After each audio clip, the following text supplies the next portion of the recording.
Thank you, thank you, thank you.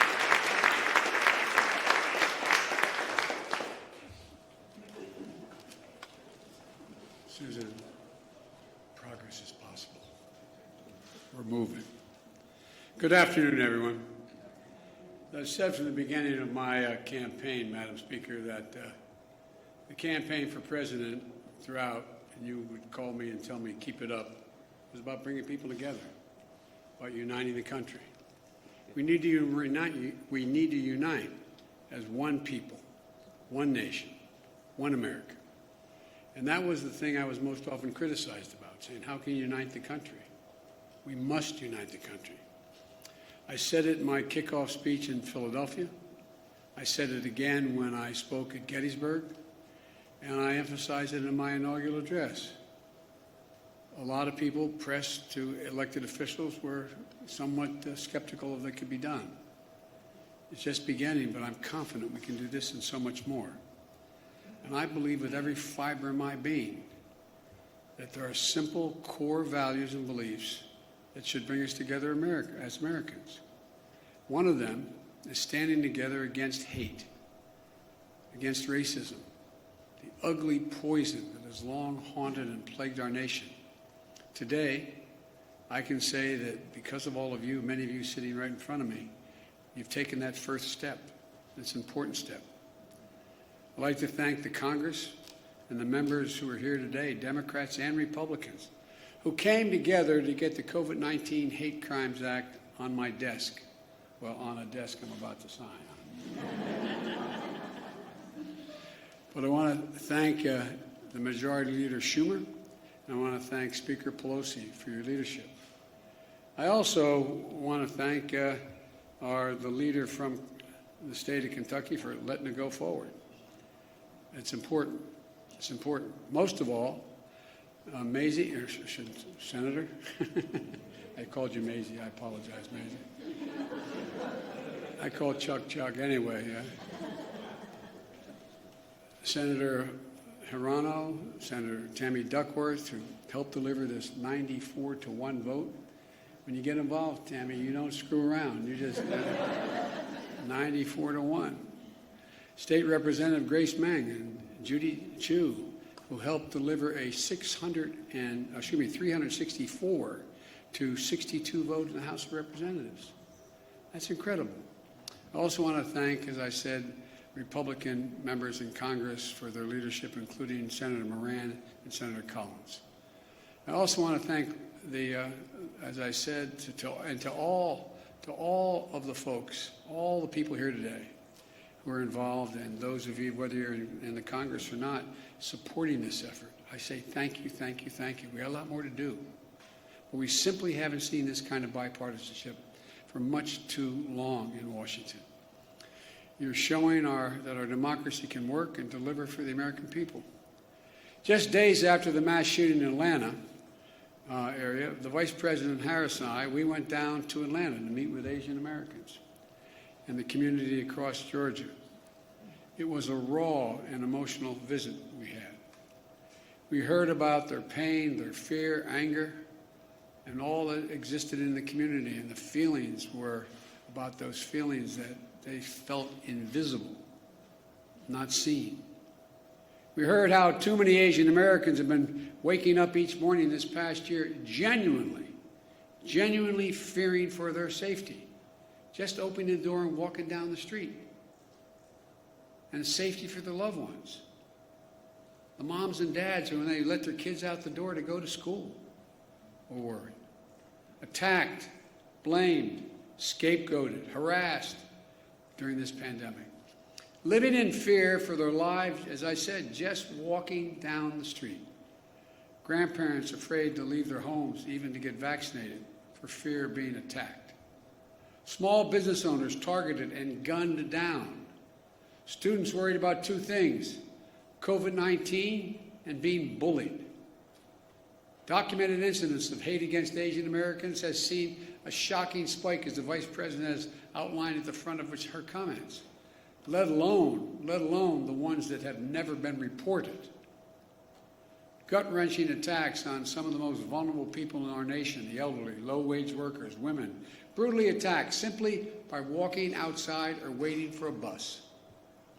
Asian American women suffer twice as many incidents of harassment and violence as Asian American men. And the conversation we had in Atlanta is one we're hearing all across the country, that all of this hate hides in plain sight. It hides in plain sight. And too often, it is met with silence. Silence by the media, silence by our politics, and silence by our history. For centuries, Asian Americans, Native Hawaiians, Pacific Islanders, diverse and vibrant communities have helped build this nation only to be often stepped over, forgotten, or ignored. Lived here for generations, but still considered by some the other. The other. It's wrong. It's simply, to use the phrase, it's simply un-American. My message to all of those of you who are hurting is, we see you. And the Congress has said, we see you. And we are committed to stop the hatred and the bias. In my first week in office, I signed a presidential memorandum directing federal agencies, all of them, to combat the resurgence of xenophobia. Not just one, every agency. Attorney General Garland, Deputy Attorney General Lisa Monaco, Associate Attorney General Gupta are all here today. The Department of Justice is strengthening its partnership with the community to prevent these crimes, in addition to its other work to take on violent extremism and domestic terrorism. And with the new law, this new law, the Department of Justice and our entire administration is going to step up. Right now, this is a critical problem of hate crimes being underreported. It stems from two challenges. First, there's lack of resources and training for state and local law enforcement to accurately identify and report hate crimes to the FBI. Secondly, for more people in communities of color, there are language and cultural barriers in how to communicate what's happening to them. This law is going to make a difference. For example, the Department of Justice will issue clear guidance for state, city, and tribal and law enforcement agencies on how to establish online reporting of hate crimes. It'll work with the Department of Health and Human Services to raise public awareness of COVID-19 hate crimes that occurred during the pandemic. It will also be a devoted official at the Department of Justice whose sole job is to expedite the review of hate crime reports. And thanks to two families here today, will all help state and local governments ensure hate crime information is more accessible to the public. The family of Heather Heyer, a civil rights activist whose life was taken standing up to Nazis marching from the shadows of vengeance in Charlottesville.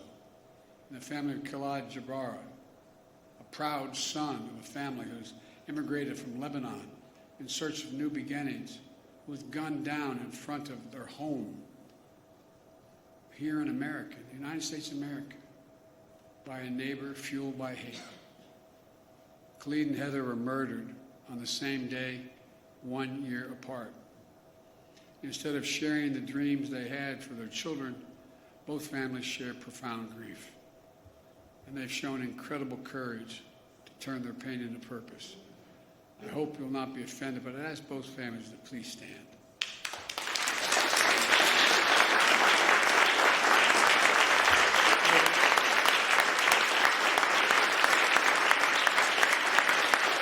I want to thank you. I want to thank you for being here, because I know it's hard. No matter how celebratory it is, a law is being changed. When you have to show up at something memorializing your family, it's like you got the news 10 seconds ago. It's the hardest thing to do. I know from experience it takes enormous courage. But I hope that every day that's passed, the memory of son and daughter brings a smile to your lips before it brings a tear to your eye. Because I promise you, a lot of people understand who've gone through similar things. It's hard. So I really mean it when I say thank you. thank you for being here. It takes a lot of courage. Thank you.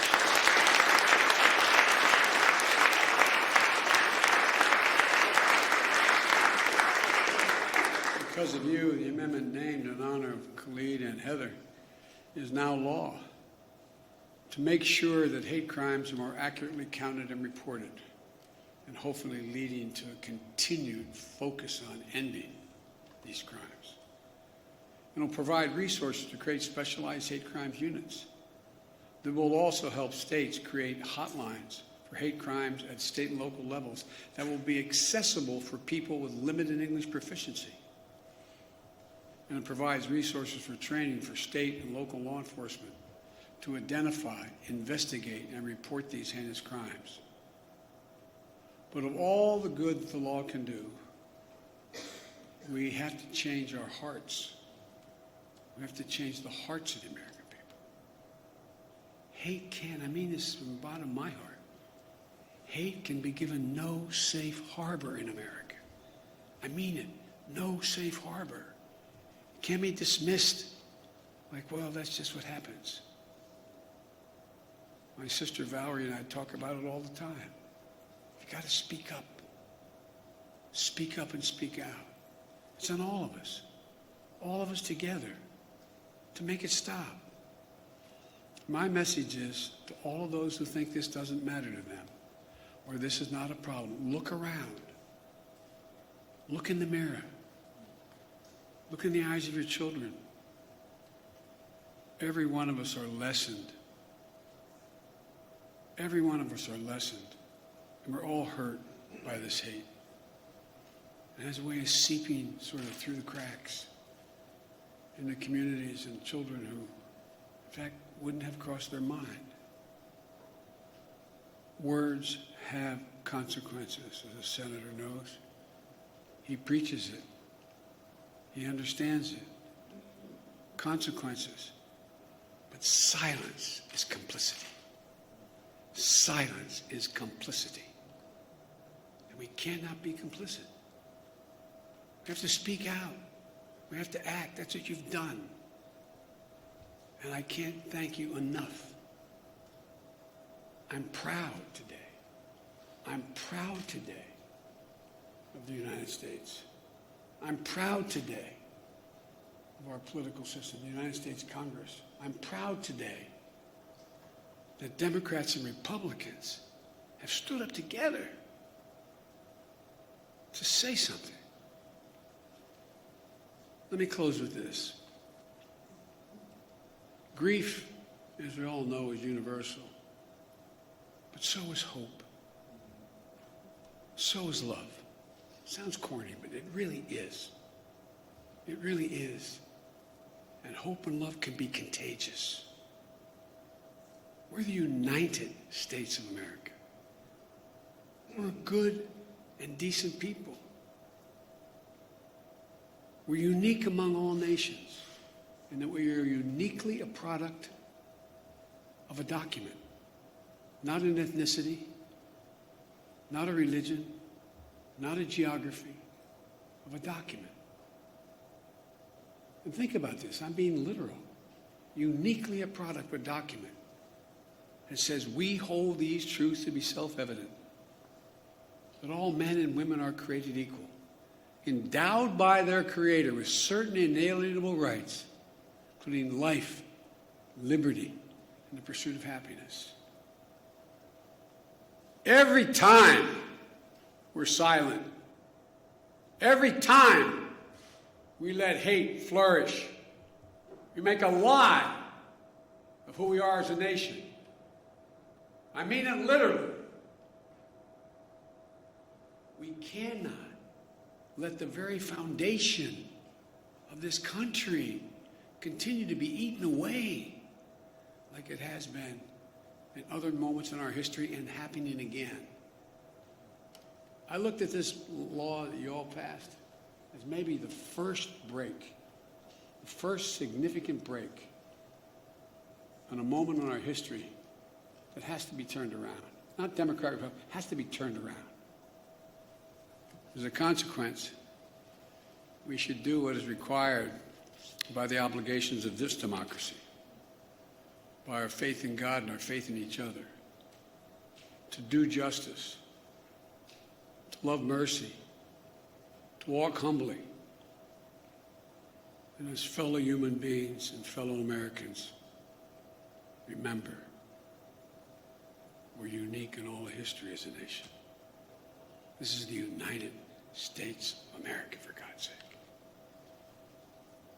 And God bless you all, particularly those who push this through and continue to push it. Now I'm going to sign this bill, which is a great honor. I don't know who's calling, but tell them we're busy. I was going to say, unless it's my sister, but she's here. So I'd like to invite to the stage Senator Hirano, Senator Duckworth, Congresswoman Grace Meng, Congresswoman Judy Chu, Congressman Don Beyer, Senator Richard Blumenthal, and Senator Moran, but I don't think he could be here today. Actually, I should put the table down the middle of all of you and sign it down there. But thank you, thank you, thank you.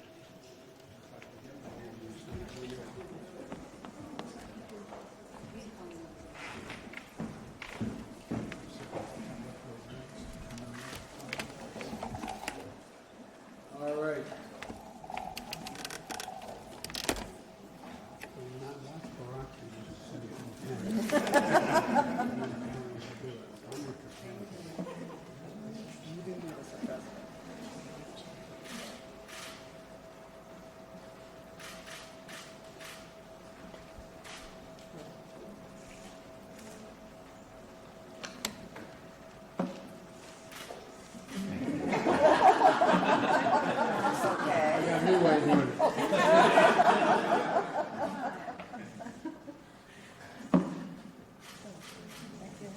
Oh, there you go, sorry. Thank you. Congratulations to you all.